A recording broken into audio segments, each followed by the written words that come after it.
It could have happened to anyone and at any time, but it happened to her. An innocent desire to withdraw some cash before meeting with friends turned into a nightmare for the schoolgirl. It took the kidnapper only 3 minutes and 45 seconds to attack the unsuspecting girl and take her away in an unknown direction. Where does such precision come from? The kidnapping was caught on video. In those years, it was rare for cameras to capture a crime, and detectives watched in horror as the image of the kidnapper appeared in the corner of the screen. They could hardly suppress the urge to shout to the girl through the screen, "Run, leave, he is already close," as if that could have saved her life. Friday, March 10th, 2000. For 18-year-old Sofia Martinez from El Paso, Texas, the end of the week meant a chance to relax and unwind with friends. She had worked hard throughout the year, but graduation was just around the corner, and she was confident she would successfully finish school. Preparations for this joyful event were already underway, including senior photos, which had been taken in advance. Sophia was such an excellent student that by her final year, she was allowed to attend school only for half the day. Because of this, she found a part-time job at a store in a shopping mall. Usually, part-time work gives teenagers the opportunity to earn extra money for their own expenses, buy clothes, and spend more on going out with friends. But by her 18th birthday, Sophia had managed to save enough to buy a brand new red Pontiac Grand Am. She loved her car, which served as a reminder of everything she had achieved on her own, a reflection of her hard work and independence. But even that wasn't enough for Sophia. She had already started saving money for college. Sophia planned to attend the University of El Paso and, after graduation, work in her hometown as a history teacher. Despite her young age, she worked hard, studied, participated in programs for future teachers, and was on the verge of an exciting future. No one doubted that she would succeed. Sophia dedicated her free time to her family. She especially loved playing with her younger brothers and her nephews, the children of her older sister. And since Sophia spent so much time working, studying, and being with her family, she never had a steady boyfriend. But she wasn't a shut-in either. She enjoyed spending time with friends and occasionally going on dates. So she easily agreed when a coworker offered to set her up on a blind date. Her coworker worked part-time as a hairdresser, and one of his clients, a very nice young man, seemed like someone Sophia might like. The three of them decided to meet at a popular club in El Paso on the night of Friday, March 10th, 2000. The club opened at 9 p.m., and they planned to meet at 11. Sophia's mother, Lourdes, and her younger sister, Marianne, helped her pick out a beautiful red dress in which she looked absolutely stunning. A little before 11, Sophia wished her younger brothers goodnight, kissed her mom and sister goodbye, got into her car, and drove off. Lourdes and Marianne watched from the window as the Pontiac disappeared from view. They weren't worried about Sophia because she was a very reliable, organized, and responsible person. Besides, they knew both her co-worker and the name of the guy she was supposed to meet. On the contrary, they were happy for her, excited that she was about to have a wonderful evening and meet someone new. But in the morning, when Marianne didn't find her sister in her room, she was surprised. The bed was neatly made, as if Sophia had never come home. Their mother didn't know where Sophia was either. The women truly became worried when Sophia's manager called and said she hadn't shown up for work. They started calling Sophia's friends, but no one knew where she was. Calls to the hospitals also led nowhere. That's when Lourdes contacted the police and reported her daughter missing. Unfortunately, different police departments do not always share all information about new cases. So when the police in El Paso received the report about Sofia Martinez's disappearance, they didn't know that their colleagues in New Mexico had already found a brand new red Pontiac in the desert on the Texas-New Mexico border. The car was parked about 100 meters from the road. It was in working condition, but the passenger side window was shattered, and inside the car, there was blood, a lot of blood. Next to the Pontiac were footprints from sneakers and tire tracks from another vehicle. The car was towed to New Mexico for examination. After checking the license plate, officers discovered the car was registered to Lourdes. Only after contacting her did they find out that their colleagues in El Paso were already investigating the disappearance of Lourdes' daughter, 18-year-old Sofia Martinez. Only then did the two police departments connect and share information. They were sure they needed to act quickly because Sophia was in danger. But the next morning, sad news arrived. Teenagers collecting tin cans in the desert noticed the body of a girl about 300 meters from the road. She was lying on her back. Her red dress was covered in blood, and her tights were torn. The teenagers didn't know it, but they had just found the body of Sofia Martinez. It was 16 kilometers from the place where her Pontiac had already been discovered. Detectives found neither identification nor the girl's purse. Her face was disfigured after several gunshots directly to the face. On the inner surfaces of her thighs, there were abrasions typical of sexual assault. Fortunately, the desert preserved valuable evidence: a shoe print from the perpetrator and a .22 caliber bullet. But what surprised the detectives most was a photograph of a child, which was somehow hidden in the left cup of Sophia's bra. This confused them because the missing girl didn't have any children. When Sophia's family was informed about the discovery of her body, they confirmed that she always carried a photo of one of her younger brothers with her. But that still didn't explain how the picture ended up in her bra rather than in her purse or pocket. However, at that moment, it was much more important to figure out what Sophia had been doing the evening of her disappearance. And unexpectedly, it was revealed that she had a blind date. Of course, the investigators invited the young man she was supposed to meet to the station. 21-year-old Ernie Hernandez admitted that he was late for the meeting because he was very nervous. But when he arrived, he was met only by their mutual friend at the club. They both waited for Sophia, but she never showed up, and Ernie decided that she had changed her mind about meeting him. He insisted that he didn't know what happened to the girl, and that he hadn't even had a chance to meet her. Ernie wanted to help with the investigation, so he allowed his house and car to be searched, provided his shoes for comparison, and gave a DNA sample. He even agreed to take a polygraph test. He was quickly cleared as a suspect. Unfortunately, despite this, people continued to whisper for a long time that he had killed the girl. Ernie lamented that he hadn't gone to pick up Sophia. If he had, she would still be alive. But how could he have known? He expressed his condolences to Sophia's mother, but Lourdes never blamed him for anything. She was sure that she and her daughter would have become friends if Sophia had made it to the club as planned. The autopsy was performed on March 13th, and it confirmed what the detectives already knew. Sophia had died after 5 gunshots to the face. Some of the bullets merely grazed her, while others were fatal. The victim had been assaulted, and the perpetrator's DNA was found on her body. The DNA was checked against the database, but the rapist was not found in it. But one clue did surface. On the floor of the Pontiac, there was a receipt from an ATM issued on March 10th, the day of the girl's disappearance. The receipt showed the time 10:23 p.m. This meant she had withdrawn money after leaving home and on her way to the club. This was a significant breakthrough in the case. After all, ATMs have cameras, so the officers would be able to review the video footage. There could also have been security cameras on the parking lot or in the nearby bank building. The officers went to the bank and, first of all, examined the area. Right next to the ATM, they noticed shards of glass. Later, experts confirmed that the glass had fallen from the shattered window of Sophia's Pontiac. Although the detectives were already sure of this, their hopes were also confirmed. The ATM was monitored by 2 cameras. When the detectives explained to the bank staff what they needed, they didn't even have to get a warrant. The staff were eager to help. The footage was not very clear, but by combining video from the 2 cameras and the one on the ATM itself, the investigators were able to see Sophia's abduction. They watched the footage with bated breath.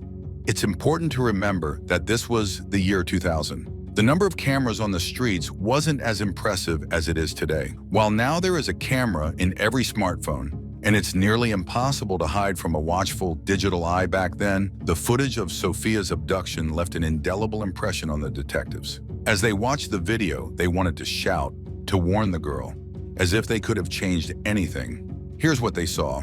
The red Pontiac arrived and stopped at the ATM at 10:22 p.m. Sophia rolled down the car window and began entering her PIN. The ATM camera captured the transaction displayed on the screen, and the investigators saw that she withdrew $20. Apparently, she wanted to have some cash before going to the club. It took just 30 seconds to withdraw the money and get the receipt, but Sophia didn't leave immediately. For about another minute, the camera filmed her as she put the money away, buckled her seatbelt, checked herself in the mirror, and touched up her hair and makeup. She looked happy and content. There was no one behind her, no line, so she wasn't bothering anyone. The club was only 10 minutes away, and Sophia was definitely not late, so she had time to enjoy herself in the comfort of her car. But just 2 minutes after Sophia pulled up to the ATM, and before she could drive off, a man in black clothing and a beanie appeared in the corner of the screen. He was holding a gun pressed tightly to his body. The man moved quickly to the passenger side of the Pontiac, but the girl had no idea. There was no one who could help her. In a matter of moments, the man sneaked up to the unsuspecting girl's window, and just 7 seconds after his appearance on the video, he was pointing the gun at the window, inches from her face. It looked as if he shot without warning. The investigators saw a flash, and simultaneously, the passenger's side window shattered. The bullet hit Sophia. This was the first shot fired by the criminal at her face, which didn't kill her, but injured her. Of course, it hurt terribly. She sat in shock, her head lowered, her hands pressed to her face when the man grabbed the door handle, but she didn't give in. He then darted to the door handle behind the girl. Unfortunately, the door opened, and the criminal climbed into Sophia's car. He shut the door and now sat behind Sophia. At 10:24 p.m., the girl withdrew money from the ATM again. During this time, she was holding a tissue to her face, trying to stop the bleeding. She now withdrew $200. At 10:25 p.m., Sophia drove away from the ATM. The criminal was still in her car and was clearly telling her what to do. It's unknown where they were headed, but it's known where Sophia and her car eventually ended up. After reviewing the footage, the detectives sat in complete silence. They had just witnessed the final moments of the 18-year-old girl's life. But to their horror, their only lead was the unclear image of the man in black. The police held a press conference explaining what had happened to Sophia and showing a photo of the kidnapper. Of course, the hotline was flooded with calls, but as usual, they were all unhelpful. However, one tip that came in less than 2 weeks after the murder seemed promising. In the desert near the spot where Sophia's body was found, a driver's license belonging to another woman was discovered. It turned out that she too had been the victim of an attack, but fortunately, she had survived. The robber had grabbed her purse at a shopping mall, and she had no idea how her documents ended up in the desert. The police theorized that the robber had simply thrown away the license after taking everything valuable from the purse. There were many similarities between the two cases.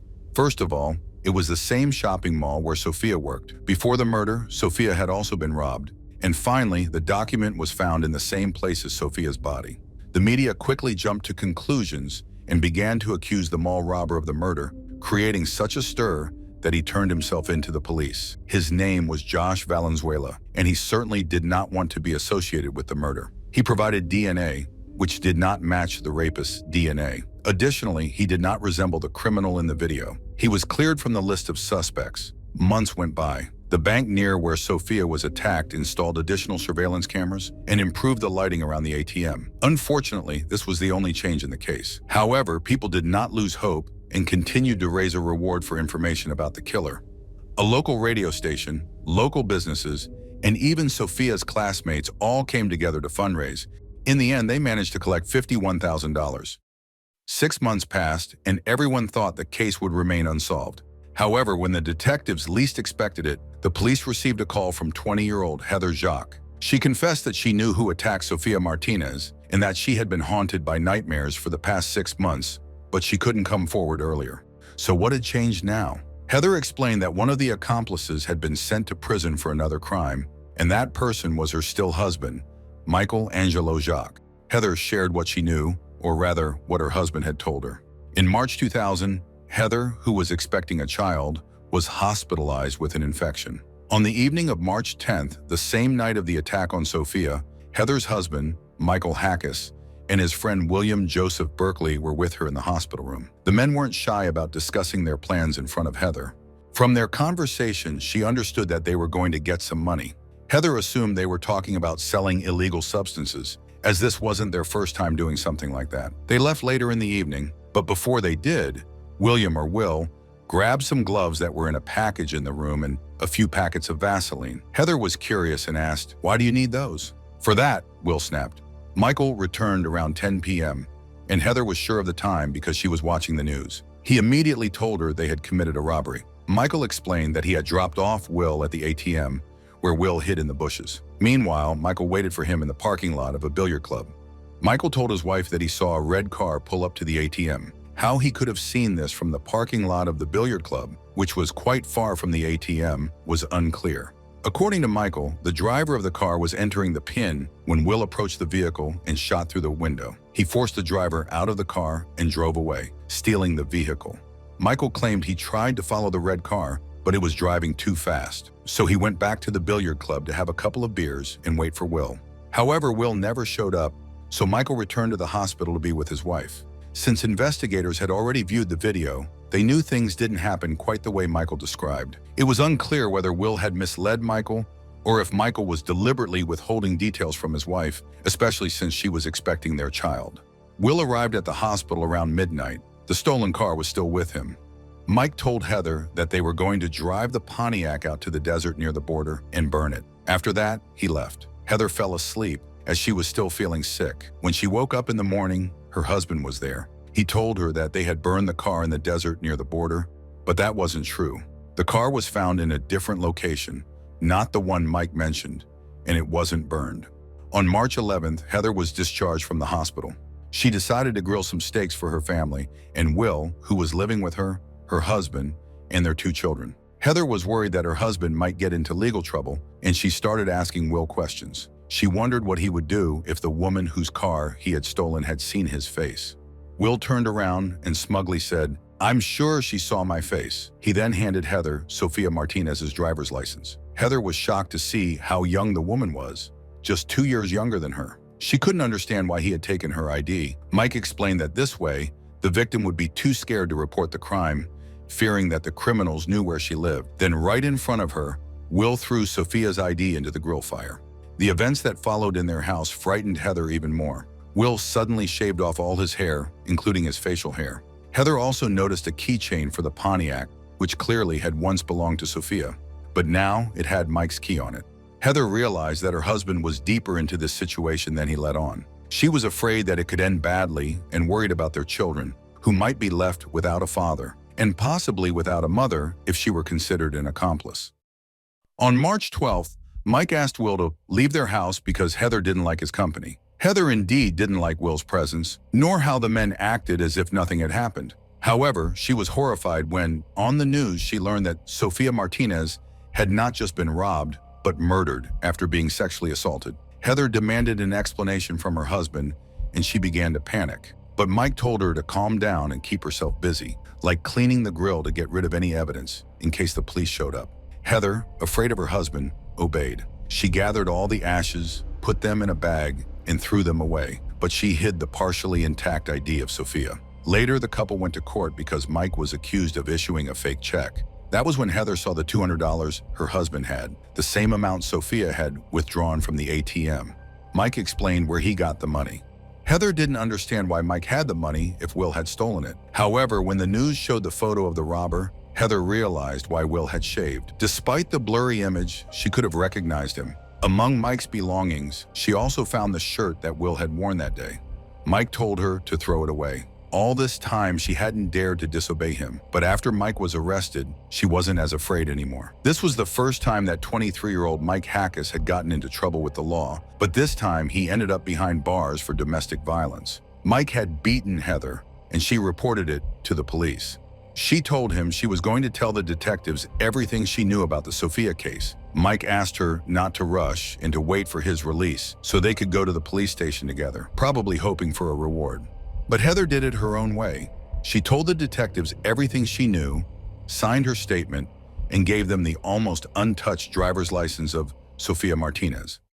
Mike, of course, couldn't have hoped for any reward, but he was given the opportunity to tell his version of the events. He immediately confessed to being an accomplice in the crime. He stated that he had participated in the robbery, but hadn't killed the girl. Mike explained that the idea of the robbery had originated because of him. He needed money for legal expenses related to the fake check, and without it, he risked going to prison. He complained to Will, and his friend promised to help. They discussed various options for getting money. Finally, Will suggested robbing someone at an ATM.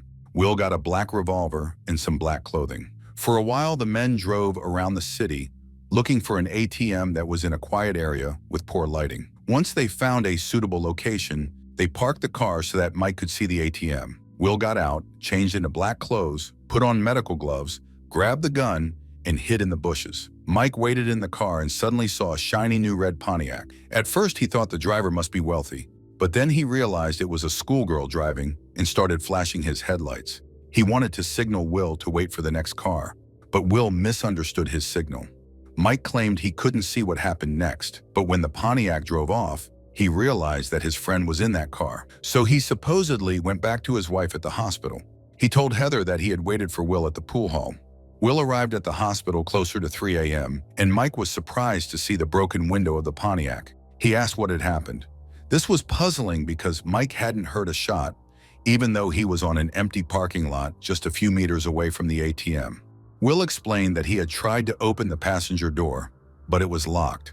He had intended to break the window with the revolver, but couldn't, so he shot instead. Only then did he realize that he had hit the victim in the face.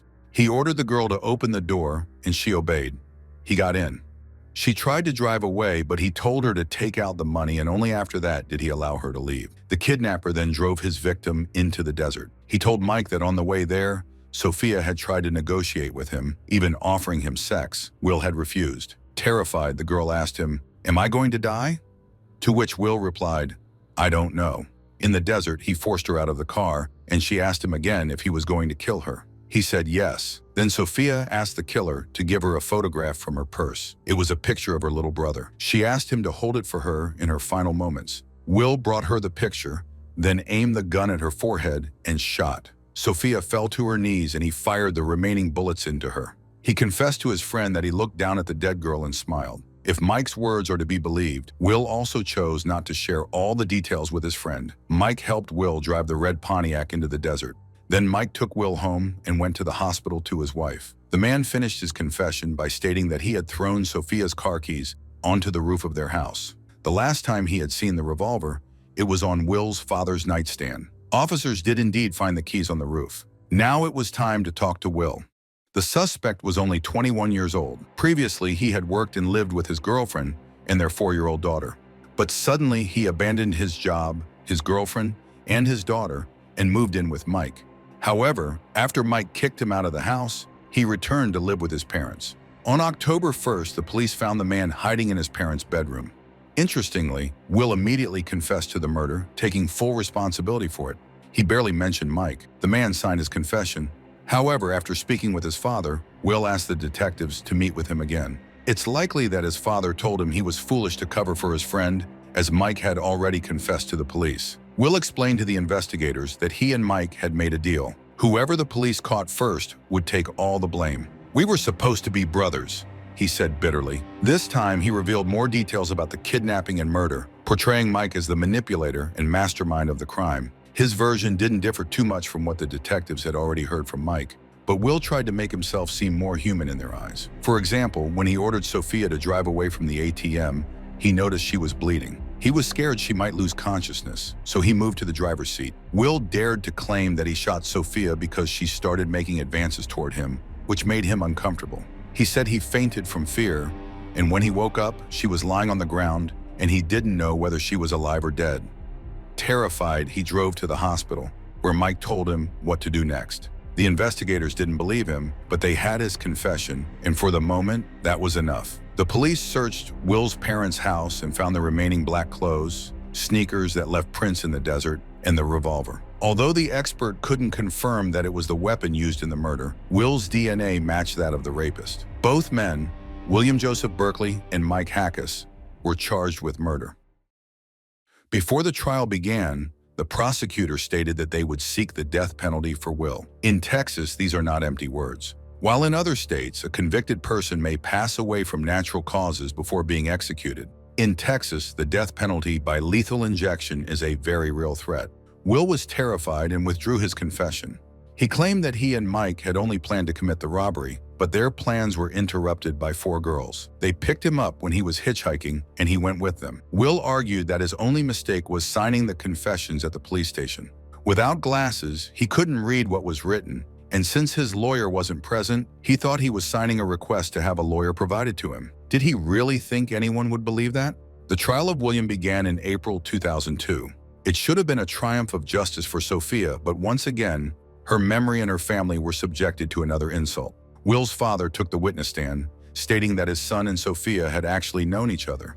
They had dated in the winter of 2000, but not for long. He said that a month before Sophia's death, his son had brought her home, and he remembered her because she was pretty, unlike the other girls his son had dated. Perhaps his current girlfriend and the mother of his daughter appreciated hearing that. However, Sophia never appeared at their house again, and his father asked his son why. Will claimed it was because of Sophia's family. He alleged that Sophia didn't want to introduce him to her family because he had a daughter. So they broke up. Needless to say, Sophia's family denied this, and it's unclear what the father of the accused hoped to achieve by saying this, as if their brief acquaintance could somehow mitigate the murder. However, it became clear what kind of people Will's family were made of. The jury found him guilty and sentenced him to death, despite his mother's pleas to spare her son. Mike Hackus was also found guilty, but was sentenced to life in prison. He must serve at least 40 years before he can apply for parole. On April 22, 2010, Will was executed. He gave an interview just before his death, but showed no remorse for the crime. He said that he felt sorry for the murdered girl, but he did not kill her.